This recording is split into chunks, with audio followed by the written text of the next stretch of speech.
জাতীয় থেকে আন্তর্জাতিক, প্রান্তিক জনপদ থেকে নগর, চারপাশে এই মুহূর্তে কোথায় কি ঘটছে তা নিয়ে আয়োজন এখন চারদিক। সঙ্গে আছি আমি হাসিব বিল্লাহ। ফরিদপুরের ভাঙ্গা থানায় অবরোধ ভাঙচুর ও উপজেলা কমপ্লেক্সের ইউএনও ও নির্বাচন অফিসে আগুন দিয়েছে বিক্ষোভকারীরা। এ নিয়ে সবশেষ খবর জানাতে ফরিদপুরের ভাঙ্গা ইন্টারসেকশন বাসস্ট্যান্ড থেকে কাজী মনিরুজ্জামান এবং ভাঙ্গা থানার হামিদদি এলাকা থেকে যুক্ত হচ্ছেন মফিজুর রহমান শিপন। মনির, মহাসড়কে পুলিশ জনতার মুখোমুখি অবস্থানের সবশেষ পরিস্থিতি কি জানাবেন?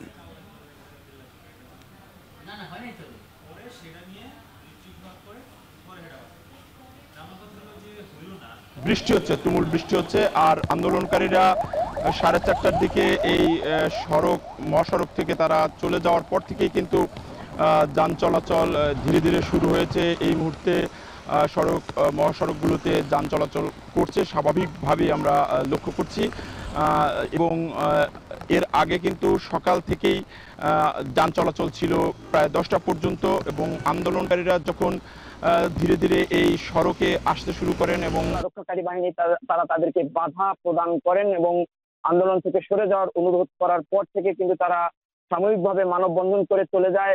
ঠিক 11টার দিকে কিন্তু আন্দোলনকারীরা বিভিন্ন পয়েন্ট থেকে মিছিল সহকারে এই মহাসড়কগুলিতে আসতে শুরু করে এবং ব্যাপক ভাঙচুর, আমরা বলবো যে সড়কে তারা রয়েছিলেন এবং এই সড়কের বিভিন্ন পয়েন্টে পয়েন্টে কিন্তু তারা বিদ্যুতের খুঁটি এবং টায়ার জ্বালিয়ে অবরোধ করে এবং বিভিন্ন মিছিল দিয়ে থাকে। এক সময় তারা উত্তেজিত হয়ে পুলিশের উপর তারা তেড়ে গেলে কিন্তু পুলিশ তাদের তোপের মুখে এই মহাসড়ক ছাড়তে বাধ্য হয় এবং পুলিশ যখন থানার দিকে চলে যায় তখন কিন্তু তারা এই বিক্ষুব্ধ আন্দোলনকারীরা থানা হামলা চালিয়ে প্রায় 1:45টার দিকে থানার 5টি ভ্যান এবং পাশাপাশি একটি ট্রাকও তারা কিন্তু ভেঙে ফেলে, 3টি মোটরসাইকেল তারা ভেঙে দেয় এবং অগ্নিসংযোগ করে। পাশাপাশি উপজেলা প্রশাসনের যে ভবন রয়েছে সেই ভবনে তারা ইটপাটকেল নিক্ষেপ করে, বিভিন্ন দপ্তরের যে জিনিসপত্রগুলো রয়েছে সেগুলো ভেঙে ফেলে,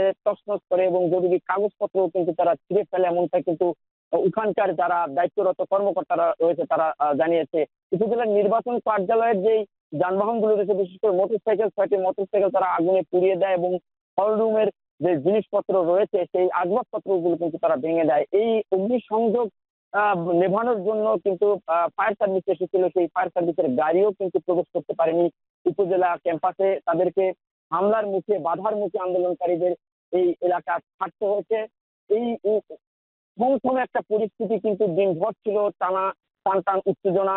এখন স্থানীয়দের মাঝে কিন্তু বেশ একটা ভয়, শঙ্কা, আতঙ্ক কাজ করছে, কারণ যেভাবে থানা এবং উপজেলা কার্যালয়গুলোতে বিক্ষুব্ধ আন্দোলনকারীরা হামলা ভাঙচুর অগ্নিসংযোগ করেছে, এখন প্রশাসনিক যে কার্যক্রম বা মামলায় গেলে সেক্ষেত্রে এই মামলায় কারা নির্দোষ বা কারা দোষী মামলায় সাব্যস্ত হতে পারেন, মামলায় যুক্ত হতে পারেন, জড়িয়ে পড়তে পারেন, সে আতঙ্ক কিন্তু স্থানীয়দের মাঝে বেশ তাড়া করছে, এমনটা আমরা দেখছি। তো এই মুহূর্তে আসলে এই এলাকা জুড়ে একটা থমথমে পরিস্থিতি আমরা দেখছি। তো এই মুহূর্তে আসলে এই এলাকা জুড়ে একটা থমথমে পরিস্থিতি এবং টান উত্তেজনা।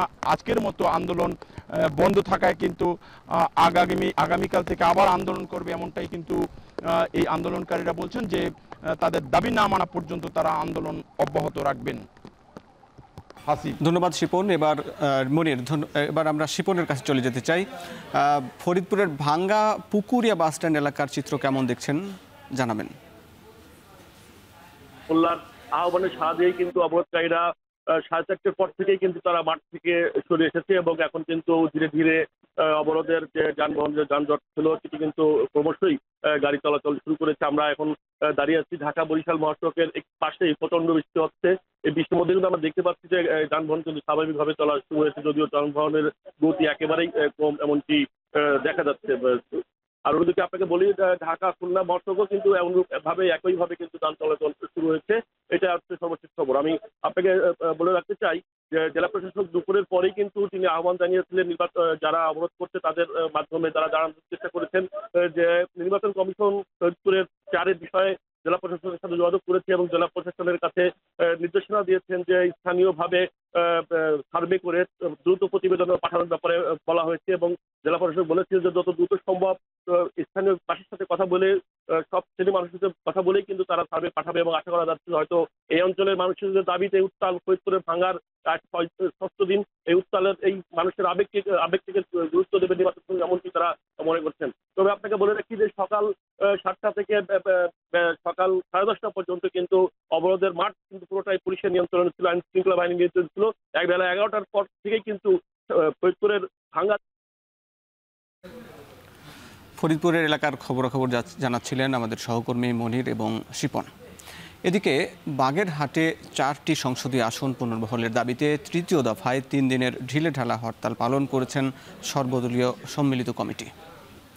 সকালে জেলা নির্বাচন কর্মকর্তার কার্যালয় ও জেলা প্রশাসকের কার্যালয়ের সামনে মিছিল করেন আন্দোলনকারীরা।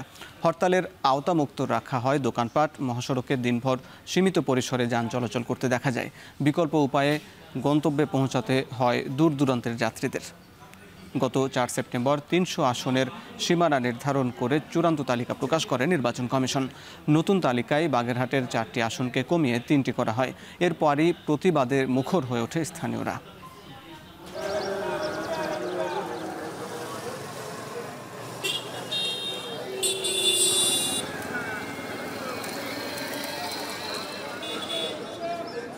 পিআর ও জুলাই সনদ বাস্তবায়ন, জাতীয় পার্টি ও 14 দলের কার্যক্রম নিষিদ্ধ সহ বিভিন্ন দাবিতে আন্দোলনের যুগপৎ কর্মসূচি ঘোষণা করেছে জামাত ইসলামী, ইসলামী আন্দোলন ও খেলাফত মজলিস। 18 সেপ্টেম্বর রাজধানীতে বিক্ষোভ সমাবেশ করবে দলগুলো। এছাড়া 19 সেপ্টেম্বর বিভাগ ও জেলায় এবং 26 সেপ্টেম্বর জেলা উপজেলায় বিক্ষোভ মিছিল অনুষ্ঠিত হবে। এদিকে আগামী নির্বাচনে এক বক্সে ভোট আনার ব্যাপারে ইসলামী দলগুলো অনেকটা কাছাকাছি জায়গায় পৌঁছেছে বলে জানান ইসলামী আন্দোলনের আমির মুফতি সৈয়দ রেজাউল করিম। 25টি রাজনৈতিক দল আউট অফ 31 পিআরের পক্ষে। যারা পিআর চায় তাদের সকলের সাথে আমরা যোগাযোগ করছি, যদি সরকার স্বাভাবিকভাবে না করে যাতে আমরা আন্দোলনে এই দাবিতে এক হইতে পারি। যারাই এখন ইতিমধ্যেই এই নিয়ে কর্মসূচিতে একমত হয়েছেন, আমরা তাদের মতো করি, প্রত্যেকে তার নিজ নিজ জায়গা থেকেই তারা কর্মসূচি করছে। এখনও এটাকে আমরা যুগপৎ বলতে চাচ্ছি না। আগামী জাতীয় সংসদ নির্বাচন হতে হবে। 2, নির্বাচন পিআর পদ্ধতিতে হতে হবে। 18 সেপ্টেম্বর ঢাকায় সমাবেশ ও বিক্ষোভ মিছিল। 19 সেপ্টেম্বর বিভাগীয় শহরে বিক্ষোভ। 26 সেপ্টেম্বর সারা দেশে জেলা উপজেলায় বিক্ষোভ মিছিল। যৌক্তিক কারণে এই দাবিটা আমরা করেছি এবং যেহেতু দাবির সঙ্গে অনেক একমত, ঐক্যমতের মিটিংয়ে তো অনেক একমত, তাদের সঙ্গে কারোর সাথে কথা হয়েছে এবং তারা ওই কাজ করতে চায় এবং তারা চায় যে এর মধ্যেই গভর্নমেন্ট থাকাকালীন সময়ের মধ্যে এটা বাস্তবায়নের ব্যবস্থা করা হোক। অন্তর্বর্তী সরকারকে অশান্তিতে রাখার সর্বোচ্চ চেষ্টা করছে আওয়ামী লীগ আর ভারত। সকালে জাতীয় প্রেস ক্লাবের সামনে মানববন্ধনে কথা বলেন বিএনপি চেয়ারপারসনের উপদেষ্টা জয়নুল আবেদিন ফারুক। এ সময় ফেব্রুয়ারির নির্বাচন বানচালের চেষ্টা চলছে বলেও সতর্ক করেন তিনি।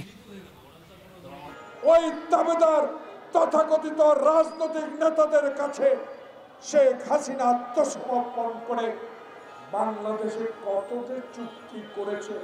আপনারা মুক্তিযুদ্ধের সময় আমাদেরকে সহায়তা করেছেন, অস্বীকার করি না, কিন্তু মুক্তিযুদ্ধ শেষ যেদিন হয় সেদিন আমাদের ওসমানীকে কেন সাথে রাখা হলো না?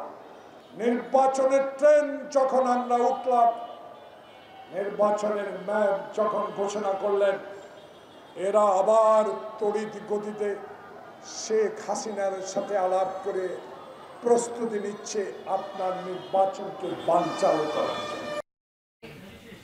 অভ্যুত্থান পরবর্তী সময়ে দ্রুত নির্বাচন না হলে দেশে বিভক্তি ও গৃহযুদ্ধের শঙ্কা থাকে বলে সতর্ক করেছেন বিএনপির স্থায়ী কমিটির সদস্য আমির খসরু মাহমুদ চৌধুরী। রাজধানীতে বাংলাদেশ প্রতিবন্ধী কল্যাণ সমিতি আয়োজিত অনুষ্ঠানে তিনি বলেন, জনগণের ম্যান্ডেট না নিয়ে রাজপথে কোনো কর্মসূচি দিলে গণতন্ত্র বাধাগ্রস্ত হবে। এ সময় দ্রুত নির্বাচনের তাগিদ দেন তিনি। এর মাধ্যমে একটা নির্বাচিত সরকার সংসদ গঠন করবে, যেই সরকার সংসদ জনগণের দায়বদ্ধ থাকবে, সেটা যত বিলম্বিত হবে দেশ তত বেশি বিপদগ্রস্ত হবে।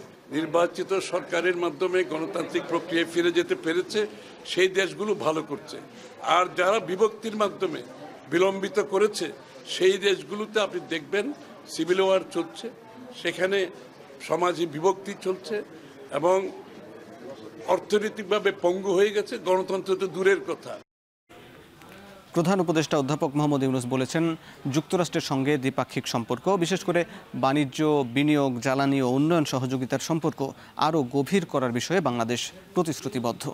প্রধান উপদেষ্টার কার্যালয়ে যুক্তরাষ্ট্রের অ্যাসিস্ট্যান্ট ট্রেড রিপ্রেজেন্টেটিভ ব্রেন্ডান লিঞ্চের সঙ্গে বৈঠকে প্রফেসর ইউনূস বলেন, বাংলাদেশি পণ্যের ওপর থেকে সম্পূরক শুল্ক 35% থেকে কমিয়ে 20% করার পদক্ষেপকে দুই দেশের বাণিজ্যিক সম্পর্কের ক্ষেত্রে একটি গুরুত্বপূর্ণ মাইলফলক। বৈঠকে দুই দেশের বাণিজ্য ভারসাম্য কমানোর কৌশল এবং বাংলাদেশের পক্ষ থেকে যুক্তরাষ্ট্র থেকে তুলা ও সয়াবিনের মতো কৃষি পণ্য আমদানির বাড়ানোর আগ্রহ নিয়ে আলোচনা হয়। এছাড়াও জ্বালানি সহযোগিতা বাড়ানো, যার মধ্যে যুক্তরাষ্ট্র থেকে এলপিজি আমদানি, বেসামরিক বিমান ক্রয়, মাদক নিয়ন্ত্রণ ব্যবস্থা এবং চলমান রোহিঙ্গা মানবিক সংকট নিয়েও আলোচনা হয়। প্রফেসর ইউনূস জানান, বাংলাদেশ যুক্তরাষ্ট্র থেকে আমদানি বাড়াতে প্রস্তুত।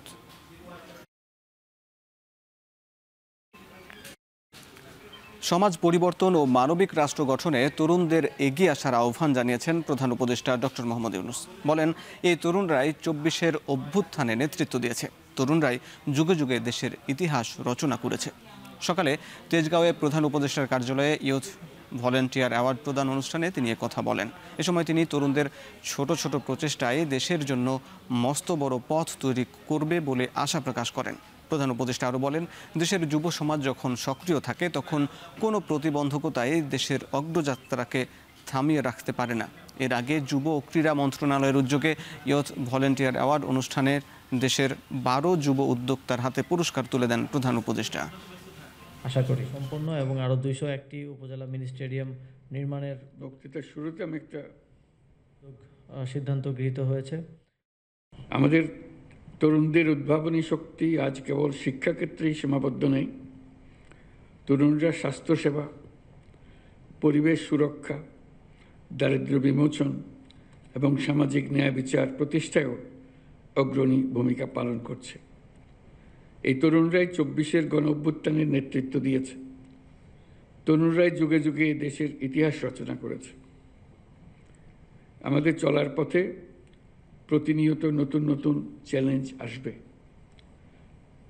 কখনো তা জনস্বাস্থ্যের সংকট, কখনো শিক্ষার অপর্যাপ্ত সুযোগ,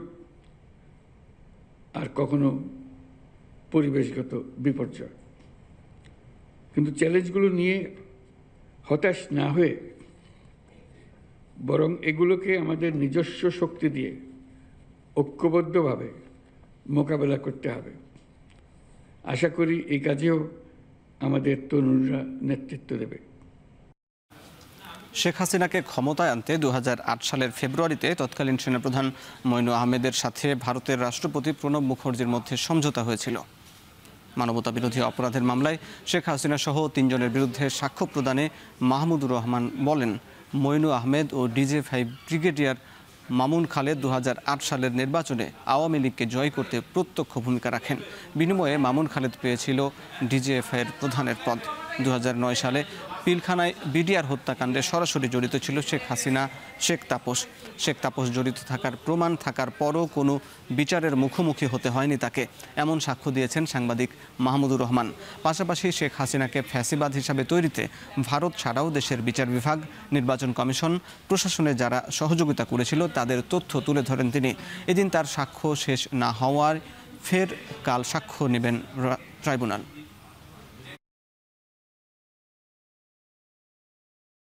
যিনি ভারতের রাষ্ট্রপতি ছিলেন, পররাষ্ট্রমন্ত্রী ছিলেন, তার সাথে জেনারেল মঈনের একটা মিটিং হয়েছিল 2008 সালের ফেব্রুয়ারি মাসে দিল্লিতে। সেই মিটিংয়ে নির্ধারিত হয়ে গেছিল যে ডিসেম্বরের যে নির্বাচন হবে 2008 সালে, সেই নির্বাচনে শেখ হাসিনাকে ক্ষমতায় আনা হবে। বিডিআর হত্যাকাণ্ড, শাপলা চত্বর হত্যাকাণ্ড এবং বিচার ব্যবস্থাকে ধ্বংস করা, এই কয়েকটা উল্লেখযোগ্য বিষয় বলেছেন। হিটলার যেভাবে দমন করতেন প্রতিপক্ষকে, এই সরকার যে আগের সরকার যেভাবে প্রতিপক্ষকে দমন করতেন, হিটলারের মতো সামঞ্জস্যতা আছে, সেগুলো তিনি বলছেন। পূর্ণাঙ্গ বক্তব্যের পরে একটা কমপ্লিট পিকচার আপনাদেরকে দেওয়া সম্ভব হবে। শেষ সময় বিশেষভাবে তিনি যেটা বলেছেন যে আদালত ব্যবস্থাগুলো যে তার ইশারায় চলতো এবং আদালতগুলো যে তাদের কৃতদাসের ভূমিকায় অবতীর্ণ হয়েছিল, সেই বিষয়গুলো কিন্তু তিনি বলার চেষ্টা করেছেন। রাকসু নির্বাচনে আনুষ্ঠানিকভাবে শুরু হয়েছে প্রার্থীদের প্রচারণা। বৃষ্টি বিঘ্নিত দিনে বেলা বাড়ার সাথে সাথে বেড়েছে প্রচারের গতি। এদিকে অংশীজনদের সাথে নিয়ে আয়োজিত সেমিনারে উপাচার্য বলেন, সুষ্ঠু নির্বাচন অনুষ্ঠানে বিশ্ববিদ্যালয় প্রশাসন বদ্ধপরিকর। আর নির্বাচন কমিশনার জানিয়েছেন, লেভেল প্লেয়িং ফিল্ড তৈরি করতে সচেষ্ট আছেন তারা। এদিকে রাকসু হল সংসদে বিভিন্ন পদে ৪২ জন প্রার্থী বিনা প্রতিদ্বন্দ্বিতায় নির্বাচিত হয়েছেন। এই তথ্য নিশ্চিত করেছেন প্রধান নির্বাচন commissioner professor doctor F Nazrul ইসলাম।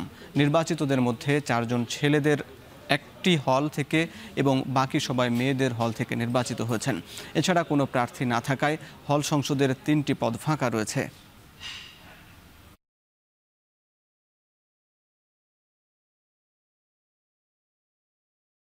চারটি হলে বিনা প্রতিদ্বন্দ্বিতায় নির্বাচিত হয়েছেন।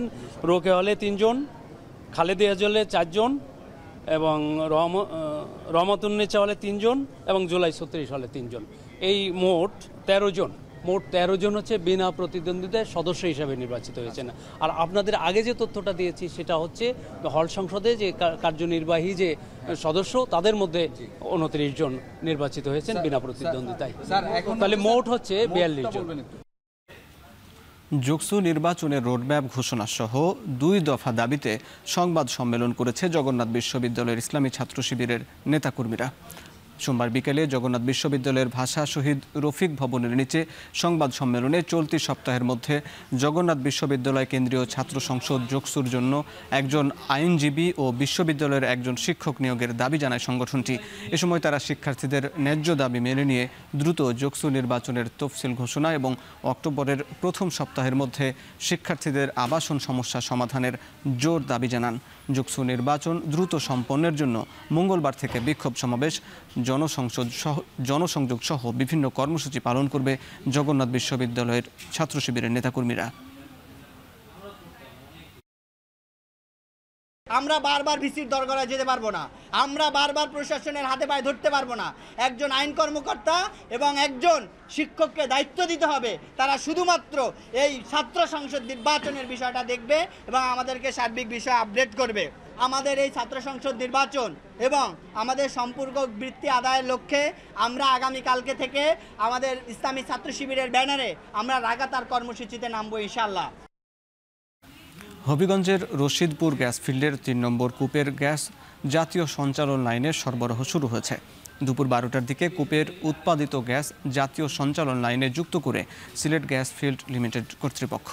এ সময় ৩ নম্বর কূপ থেকে দৈনিক ৮০ লাখ ঘনফুট গ্যাস জাতীয় সঞ্চালন লাইনে যুক্ত হবে বলেও জানানো হয়। আগামী 10 বছর এই কূপ থেকে গ্যাস সরবরাহ করা সম্ভব বলেও আশা কর্তৃপক্ষের। এর আগে রোববার দিনভর গুণগত মান ও নিরাপত্তা পরীক্ষার পর রাতেই উৎপাদন প্রক্রিয়ায় সফলতা আসে।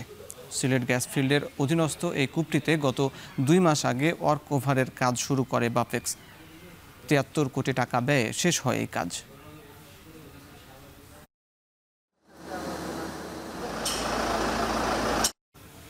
বাগেরহাট রামপাল তাপবিদ্যুৎ কেন্দ্রে ভারতীয়দের বাড়তি বেতন সুবিধা অসম চুক্তির অভিযোগ খতিয়ে দেখতে অনুসন্ধানে নেমেছে দুদক।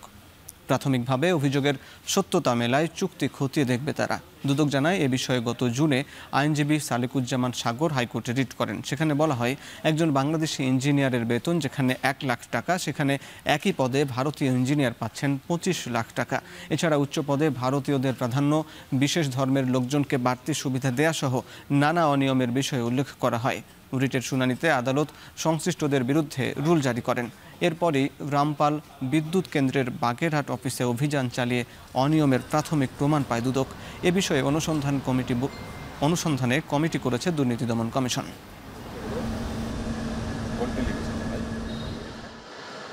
কার্যকর হলো চট্টগ্রাম বন্দরের নতুন মাশুল। কন্টেইনার হ্যান্ডেলিং ও জাহাজ বার্থিং সহ বিভিন্ন সেবা খাতে গড়ে 30 থেকে 41% খরচ বাড়ল। এর মধ্য দিয়ে প্রায় 39 বছর পর নতুন করে সেবার মাশুল বাড়ানো হলো। প্রজ্ঞাপনে সব ধরনের কন্টেইনার হ্যান্ডেলিং, জাহাজের আসা যাওয়া, জেটিতে বার্থিং, বহির্নোঙর জাহাজ অবস্থান করা সহ মোট 56টি সেবা খাত অন্তর্ভুক্ত করা হয়েছে। এতে আমদানি রপ্তানি, শিপিং ও পরিবহন খাতে খরচ বাড়বে ব্যবসায়ীদের। সবচেয়ে বেশি বেড়েছে কন্টেইনার পরিবহনের মাশুল। এখন থেকে 20 ফুট কন্টেইনার প্রতি বাড়তি মাশুল দিতে হবে 4,000 395 টাকা। মাসুল বাড়ানোর পরও তা আশেপাশের দেশগুলোর তুলনায় অনেক কম বলে জানায় বন্দর কর্তৃপক্ষ।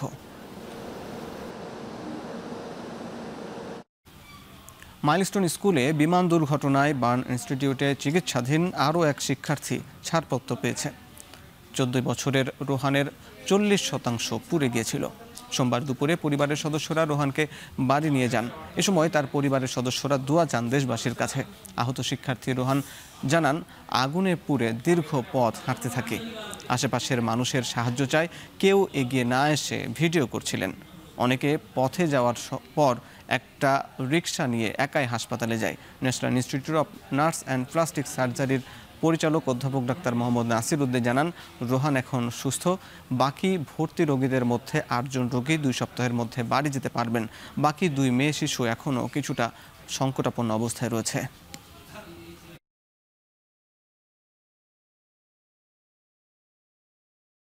হোস্টেলের গ্রিল ধরে আমাদেরকে আর্মি নামাইছে। তারপর পরে নামার পর আমি একা গোল চত্বর পর্যন্ত হেঁটে গেছি, কেউ ধরে নেই, হেল্প চাইছি, সবাই ভিডিও করতেছিল।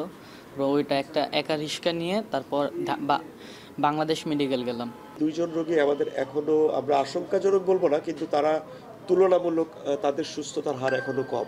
বাকি 8 জন যথেষ্ট ইমপ্রুভ করতেছে এবং তাদেরকে পর্যায়ক্রমিক হয়তো আমরা আগামী 2 সপ্তাহ বা আর একটু বেশি সময়ের মধ্যে আশা করি তাদেরকেও সুস্থভাবে বাড়িতে ফেরত পাঠাতে পারবো। 44তম বিসিএস এর চূড়ান্ত ফলাফলের তারিখ ঘোষণার দাবি জানিয়েছেন সুপারিশপ্রাপ্ত ক্যাডাররা। সরকারি কর্ম কমিশন পিএসসির সামনে আয়োজিত মানববন্ধনে এ দাবি জানান তারা। মানববন্ধনে অংশ নিয়ে তারা বলেন, এই বছরের ডিসেম্বরের মধ্যেই 44তম বিসিএস এর গেজেট প্রকাশ এবং চূড়ান্ত নিয়োগ নিশ্চিত করতে হবে। 44তম বিসিএস এর গেজেট প্রকাশ এবং নিয়োগের আগ পর্যন্ত পরবর্তী কোনো বিসিএস এর কার্যক্রম গ্রহণ করা যাবে না বলেও দাবি পেশ করেন তারা বলছেন, এসব সমস্যার সুরাহা না করেই 48তম বিসিএস এর সুপারিশপ্রাপ্ত নথি জনপ্রশাসনে পাঠানো হয়েছে, যা সম্পূর্ণ আইন বহির্ভূত।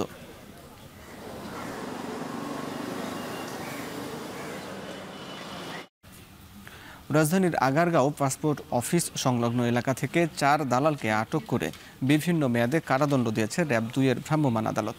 র‍্যাব 2 এর সিনিয়র এএসপি আসিফ জানায়, সংঘবদ্ধ একটি দালাল চক্র দীর্ঘদিন ধরে পাসপোর্ট ফর্ম পূরণ, ফর্ম সত্যায়ন, কাগজপত্রে ঘাটতি দেখানো, এমনকি 5 থেকে 6 হাজার টাকার বিনিময়ে ভেরিফিকেশন ছাড়াই অতি দ্রুত পাসপোর্ট করে দেওয়ার প্রলোভন দেখিয়ে সাধারণ মানুষের কাছ থেকে টাকা হাতিয়ে আসছিল। পাসপোর্ট প্রার্থীরা প্রলুব্ধ না হলে নানা কৌশলে তাদের হয়রানি করা হতো। কর্তৃপক্ষের সতর্কীকরণ বিজ্ঞপ্তি ও মাইকিং সত্ত্বেও দালাল চক্রের কার্যক্রম বন্ধ না হওয়ায় র‍্যাব 2 এর গোয়েন্দা নজরদারি বাড়ায়। এরই ধারাবাহিকতায় সোমবার র‍্যাবের এক্সিকিউটিভ ম্যাজিস্ট্রেট কাজী তামজিদ আহমেদের নেতৃত্বে আগারগাঁও পাসপোর্ট অফিস সংলগ্ন এলাকায় ভ্রাম্যমাণ আদালত পরিচালনা করা হয়। এ সময় 4 জনকে হাতে নাতে আটক করে স্বীকারোক্তির ভিত্তিতে দোষী সাব্যস্ত করে বিভিন্ন মেয়াদে কারাদণ্ড দেওয়া হয়।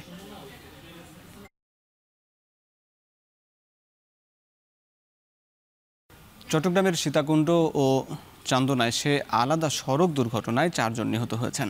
আহত হয়েছেন আরও 12 জন। সকালে চট্টগ্রাম কক্সবাজার ও ঢাকা চট্টগ্রাম মহাসড়কে এসব দুর্ঘটনা ঘটে। পুলিশ ও ফায়ার সার্ভিস জানায়, সকাল 11টার দিকে চট্টগ্রাম কক্সবাজার মহাসড়কের চান্দনায় একটি বাসের সাথে সিএনজির মুখোমুখি সংঘর্ষ হয়। সংঘর্ষে ঘটনাস্থলেই সিএনজি যাত্রী ফাতেমা বেগম ও শামীমা আক্তার নামের 2 নারী মারা যান। এ সময় আহত হন বাস ও সিএনজির 8 যাত্রী। তাদেরকে স্থানীয় হাসপাতালে চিকিৎসা নিতে ভর্তি করা হয়। পরে চিকিৎসাধীন অবস্থায় মৃত্যু হয় আরও একজনের। এছাড়া সকাল 11টার দিকে সীতাকুণ্ডের কুমিরায় আইরিন পরিবহনের একটি বাস নিয়ন্ত্রণ হারিয়ে একটি দোকানের উপর গিয়ে পড়ে।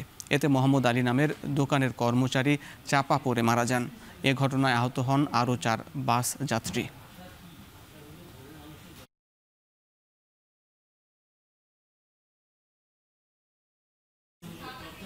নড়াইল যশোর মহাসড়কে দুর্ঘটনায় নিক্কো ন্যাট্রো নামের এক পুলিশ কর্মকর্তা সহ মৃত্যু হয়েছে 3 জনের। রাত 11:15টার দিকে যশোরের ভাঙ্গুরা বাজার এলাকায় বাস নিয়ন্ত্রণে হারালে এ দুর্ঘটনা ঘটে। পুলিশ জানায়, বাঘারপাড়ার ভাঙ্গুড়া বাজার এলাকায় বাঁশ বোঝাই ট্রাক দাঁড়িয়েছিল। ঢাকা থেকে যশোরগামী নড়াইল এক্সপ্রেসের একটি বাস নিয়ন্ত্রণ হারিয়ে ট্রাকটিকে পেছন থেকে ধাক্কা দেয়। এতে বাসের সামনের গ্লাস ভেঙে বাস ঢুকে যায়। ঘটনাস্থলেই প্রাণ যায় একজনের। আশঙ্কাজনক অবস্থায় আরেক যাত্রী আবু জাফর ও পুলিশ কর্মকর্তাকে হাসপাতালে নেওয়া হয়। সেখানে চিকিৎসক একজনকে মৃত ঘোষণা করেন, আর পুলিশ কর্মকর্তাকে উন্নত চিকিৎসার জন্য ঢাকায় নেয়ার পথেই তার মৃত্যু হয়।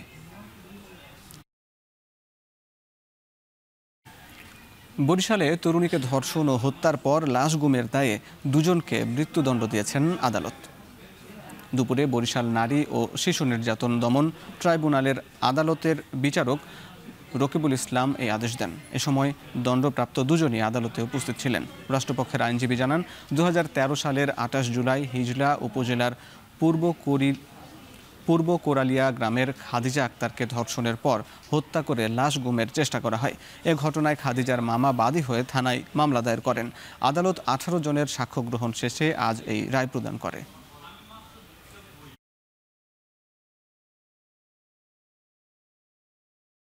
সাক্ষ্য প্রমাণে রাষ্ট্রপক্ষ মামলাটি প্রমাণ করতে সক্ষম হয়েছেন বলে বিজ্ঞ আদালত এই দুইজন আসামি কবির আকন এবং জব্বার ব্যাপারীকে মৃত্যুদণ্ড প্রদান করেন, সাথে সাথে 1 লক্ষ টাকা জরিমানা আদেশ প্রদান করেন। টানা বৃষ্টি ও উজানের ঢলে তিস্তার পানি বেড়ে উত্তরের নিম্নাঞ্চল প্লাবিত হবার শঙ্কা দেখা দিয়েছে। পরিস্থিতি মোকাবেলায় খুলে দেওয়া হয় তিস্তার ডালিয়া পয়েন্টের 44টি জলকপাট। সকালে তিস্তার ডালিয়া পয়েন্টে হঠাৎ বেড়ে যায় পানি। এতে লালমনিরহাট, নীলফামারী, রংপুর ও কুড়িগ্রামের নিম্নাঞ্চলে প্লাবিত হওয়ার ঝুঁকি তৈরি হয়েছে। নদী তীরবর্তী এলাকার মানুষের মাঝে বেড়ে চলেছে আতঙ্ক। বেলা বাড়ার সাথে সাথে পরিস্থিতির উন্নতি হয়, তবে টানা বৃষ্টি ও উজানের ঢলে এখনও বন্যার শঙ্কার কথা জানিয়েছে আবহাওয়া অফিস। বন্যা পূর্বাভাস ও সতর্কীকরণ কেন্দ্র বলছে, আগামী 72 ঘন্টায় তিস্তা, ধরলা ও দুধকুমার সহ উত্তরের আরও কয়েকটি নদ নদীর পানি বাড়তে পারে।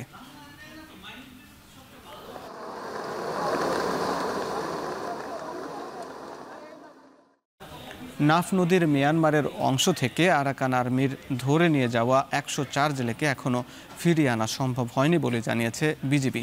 দুপুরে কক্সবাজারের আর্মি সম্মেলন কেন্দ্রে আয়োজিত এক সংবাদ সম্মেলনে একথা জানায় রামু সদর দপ্তরের sector commander colonel Mohammad Mohiuddin Ahmed. এ সময় তিনি জানান, এখন পর্যন্ত 228 জেলেকে ধরে নিয়ে গেছে আরাকান আর্মি।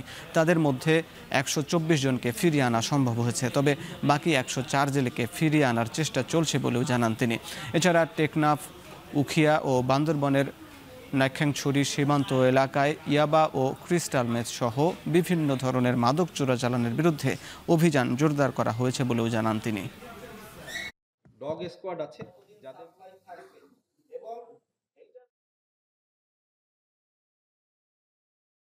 আরাকান আর্মি কর্তৃক আটককৃত জেলেদের সংখ্যা 228, ফেরত আনা হয়েছে 124 জনকে, ফেরত আসার অপেক্ষায় আছে 104 জন। বর্ডার গার্ড বাংলাদেশ তথা বিজিবি নাফ নদী কেন্দ্রিক টেকনাফ, উখিয়া এবং নাইখ্যাংছড়ি সীমান্তে মাদক চোরাচালান রুটে কঠোর নজরদারি অব্যাহত রেখেছে এবং নিয়মিত অভিযান পরিচালনা করছে। বাংলাদেশ সাংবাদিক কল্যাণ ট্রাস্টের পক্ষ থেকে খুলনা বিভাগের 5 জেলার 46 সাংবাদিককে অনুদানের চেক প্রদান করা হয়েছে।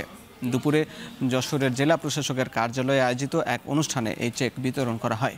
অনুষ্ঠানে প্রধান অতিথি হিসেবে বক্তব্য রাখেন বাংলাদেশ সাংবাদিক কল্যাণ ট্রাস্টের ব্যবস্থাপনা পরিচালক মোহাম্মদ আবদুল্লাহ। তিনি সাংবাদিকদের পেশাগত চ্যালেঞ্জ মোকাবেলায় ট্রাস্টের ভূমিকার উপর জোর দেন। বলেন, বিগত সময়ের মতো দলীয়করণ না করে প্রকৃত সাংবাদিকদের অনুদান দেওয়া হচ্ছে।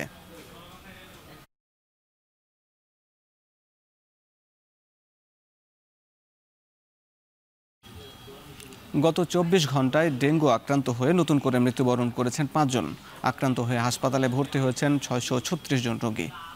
সোমবার স্বাস্থ্য অধিদপ্তরের হেলথ ইমার্জেন্সি অপারেশন সেন্টার ও কন্ট্রোল রুম থেকে পাঠানো এক সংবাদ বিজ্ঞপ্তিতে এই তথ্য জানানো হয়। এতে বলা হয়েছে, হাসপাতালে নতুন করে বরিশাল বিভাগে 131 জন, চট্টগ্রাম বিভাগে 92 জন, ঢাকার 2 সিটি কর্পোরেশনের বাইরে 131 জন, ঢাকা উত্তর সিটিতে 105, ঢাকা দক্ষিণ সিটিতে 97, খুলনা বিভাগে 29, ময়মনসিংহে 6, রাজশাহীতে 36, রংপুরে 7 এবং সিলেটে 4 জন ভর্তি হয়েছেন।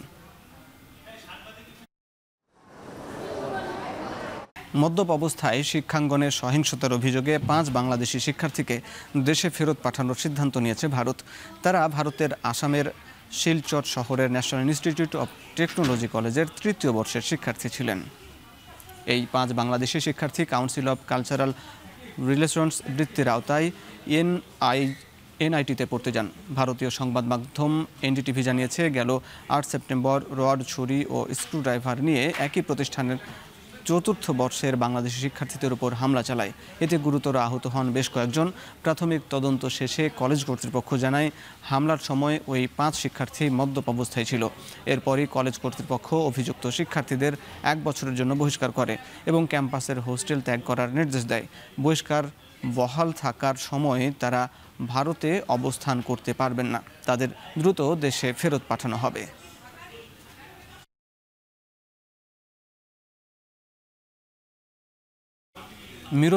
মিজোরাম ও মণিপুর সফর শেষে এবার ভারতের কলকাতা সফর করছেন দেশটির প্রধানমন্ত্রী নরেন্দ্র মোদী। শহরটির ফোর্ট উইলিয়ামে 3 দিনব্যাপী যৌথ সেনাপতি সম্মেলনের উদ্বোধন করেন তিনি। মোদীর সফর সঙ্গী হিসাবে রয়েছেন কেন্দ্রীয় প্রতিরক্ষা মন্ত্রী রাজনাথ সিং, জাতীয় নিরাপত্তা উপদেষ্টা অজিত দোভাল ও 3 বাহিনীর প্রধান অনিল চৌহান। চলতি বছর এ নিয়ে 4র্থবার কলকাতা সফর করলেন বিজেপি প্রধান। মূলত নির্বাচনের আগে ভোট ব্যাংকে জনগণের সমর্থন টানতেই মোদীর এবারের সফর বলে অভিযোগ তৃণমূল কংগ্রেস নেতাদের। এর আগে নরেন্দ্র মোদী মিজোরাম ও মণিপুর সফর নিয়ে ব্যাপক উত্তেজনা দেখা যায়। মোদীকে এ অঞ্চল ছেড়ে যেতে গো ব্যাক মোদী স্লোগান তোলেন সেখানকার বাসিন্দারা।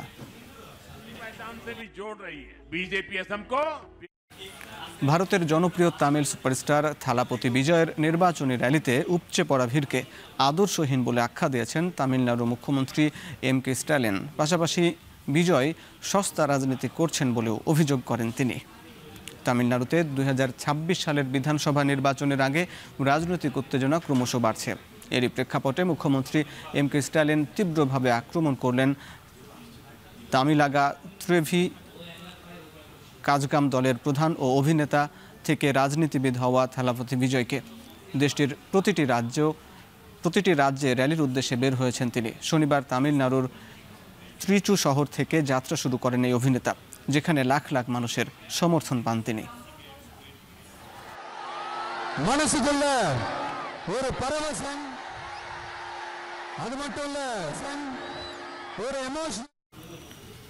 অন্তর্বর্তী সরকারের প্রধানমন্ত্রী কে হবেন সেই সিদ্ধান্ত নিতে যুক্তরাষ্ট্রভিত্তিক গেমিং অ্যাপ ডিসকোডের সাহায্য নিয়েছেন নেপালের জেনজি বিক্ষোভকারীরা।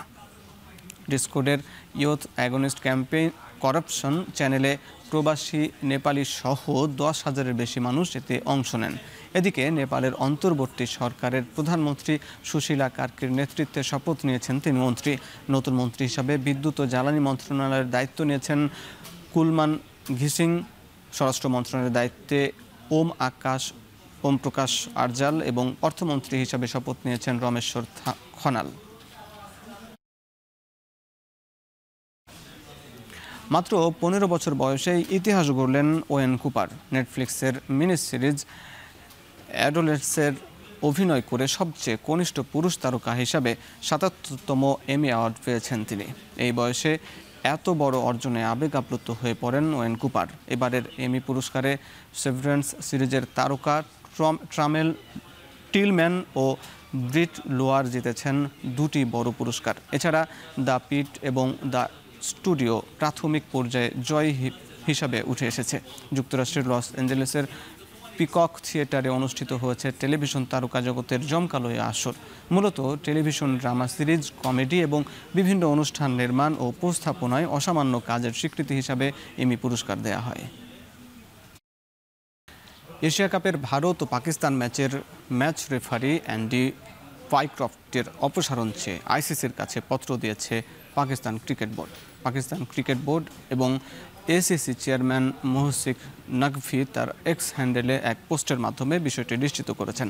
এতে বলা হয়, ভারত ম্যাচ শেষে পাকিস্তানের সঙ্গে হাত না মিলিয়ে ক্রিকেটীয় চেতনার বিঘ্ন ঘটিয়েছে। তবে এই বিষয়ে ম্যাচ রেফারি অ্যান্ডি পাইক্রফট কোনো পদক্ষেপ গ্রহণ করেননি। পিসিবির ভাষ্য, পাইক্রফটের এমন আচরণ আইসিসি এবং ক্রিকেটের আইন প্রণয়নকারী সংস্থা এমসিসির নিয়মের লঙ্ঘন করেছে। তাই জরুরি ভিত্তিতে এশিয়া কাপ থেকে ম্যাচ রেফারি ফাইক্রফটকে অপসারণের এমন দাবি তুলেছে পাকিস্তান ক্রিকেট বোর্ড। এশিয়া কাপে আজ 2টি ম্যাচ অনুষ্ঠিত হবে। এ গ্রুপের ম্যাচে লড়বে ওমান এবং আরব আমিরাত। বি গ্রুপের ম্যাচে শ্রীলঙ্কার প্রতিপক্ষ হংকং। বি গ্রুপের এই ম্যাচের ওপরে নির্ভর করছে বাংলাদেশের সুপার 4-এ খেলার সমীকরণ। শক্তিমত্তায় পিছিয়ে থাকা হংকংয়ের বিপক্ষে লঙ্কানরা জয় পেলে আগামীকালের ম্যাচটি হয়ে উঠবে বাংলাদেশের জন্য ডু অর ডাই। আফগানিস্তানের বিপক্ষে সেই ম্যাচে জয় ব্যতীত আর কোনো পথ খোলা থাকছে না বাংলাদেশের জন্য। বিপরীতে এই ম্যাচে জয় পেলে অনেকটাই নিশ্চিত হয়ে যাবে শ্রীলঙ্কার সুপার 4। এই গ্রুপের ম্যাচে আরব আমিরাত এবং ওমান 2 দলই লড়বে নিজেদের অস্তিত্ব টেকানোর মঞ্চে। হারলেই বিদায় নিতে হবে টুর্নামেন্ট থেকে। নিউজিল্যান্ড দলের অস্ট্রেলিয়া সফরের দল থেকে নিজেকে সরিয়ে নিয়েছেন কেন উইলিয়ামসন। বোর্ডের সঙ্গে বর্তমান চুক্তির আলোকেই এমন সিদ্ধান্ত কিউ ব্যাটারের। নিউজিল্যান্ড ক্রিকেট বোর্ডের সঙ্গে বর্তমান চুক্তি অনুযায়ী 2026 টি20 বিশ্বকাপ পর্যন্ত উইলিয়ামসন পছন্দসই সিরিজে খেলতে পারবেন। নিজেকে ফ্র্যাঞ্চাইজি ক্রিকেটে আরও বেশি সুযোগ করে দিতেই এমন সিদ্ধান্ত নিয়েছেন সময়ের অন্যতম সেরা এই ব্যাটার। যে কারণে নিউজিল্যান্ডের বর্তমান কেন্দ্রীয় চুক্তিতেই নেই তার নাম। কিউইদের পরবর্তী অস্ট্রেলিয়া সিরিজের সময় একাধিক ক্রিকেটারই ব্যস্ত থাকবেন বিগ ব্যাশের জন্য। উইলিয়ামসন এখন পর্যন্ত ফ্র্যাঞ্চাইজি লিগে অংশগ্রহণ নিশ্চিত না করলেও সিরিজ থেকে নাম প্রত্যাহার করে নিয়েছেন। শেষ করছি এখন চারদিক। এখন টেলিভিশন ওয়েবসাইটে দেখতে ভিজিট করুন www.ekhon.tv। ফেসবুকে দেখুন facebook.com/tv.ekhon এবং ইউটিউবে দেখুন youtube.com/c/ekhon tv।